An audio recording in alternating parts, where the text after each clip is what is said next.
Happy cooking everybody. Hari ini kita mau buat srikaya khas Palembang ala Gawe Lili. Kue srikaya atau biasa disebut sama orang Palembang itu adalah srikayo, adalah kuliner tradisional khas kota Palembang. Camilan khas ini memiliki warna hijau yang berasal dari daun pandan dan daun suji. Kue srikaya memiliki cita rasa yang manis, lumer di mulut, dan aroma harum daun pandan. Untuk cara membuat, bisa kita simak di videonya ya. Untuk bahan-bahan sudah Gawe Lili tulis di deskripsi. Hari ini kita mau memasak sambil mendengarkan sebuah kisah inspiratif tentang setitik kebaikan bisa menyadarkan kejahatan.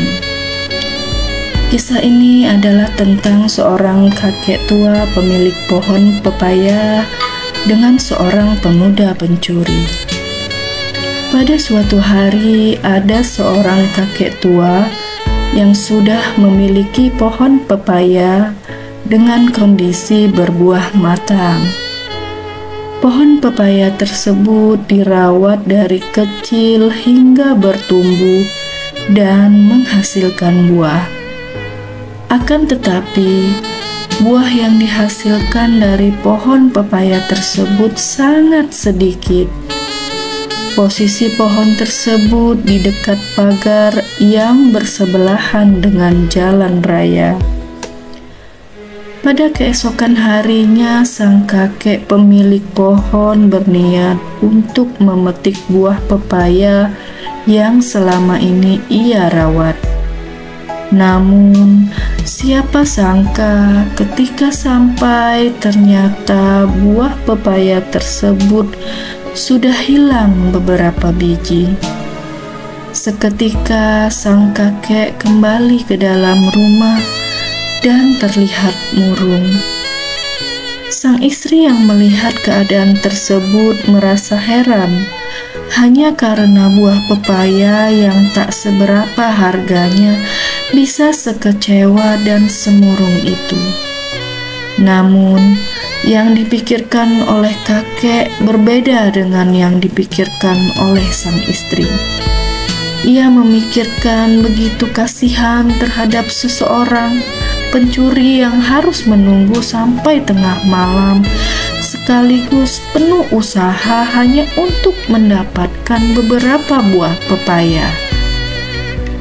Keesokan harinya, ia berinisiatif untuk membantu sang pencuri dalam meletakkan sebuah tangga. Namun, siapa sangka ketika keesokan harinya buah pepaya yang ada pada pohon masih utuh jumlahnya. Sang kakek mulai bersabar dan mencoba menunggu keesokan harinya.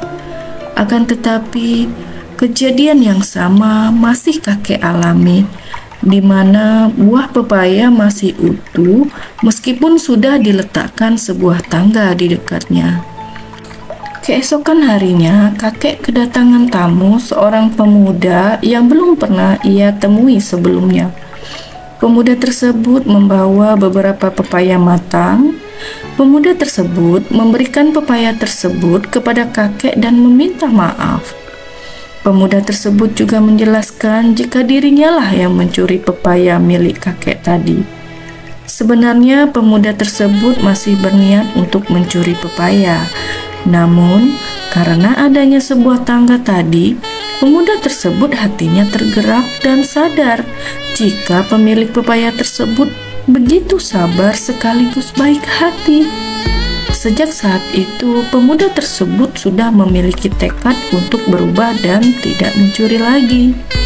Pesan moral yang diberikan oleh kisah ini adalah sebuah kebaikan, meski sekecil apapun itu, ternyata bisa memberikan dampak positif terhadap kebaikan orang lain.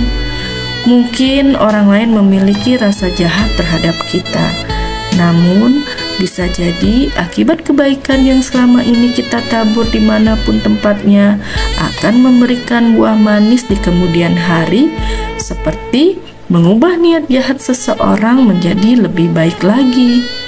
Apapun bentuknya, kebaikan pasti akan memberikan hasil yang berdampak positif kepada kita. Meskipun mungkin kita tak merasakannya, bisa jadi yang akan menuai adalah anak cucu kita kelak. So, jangan pernah bosan untuk berbuat baik kepada sesama ya.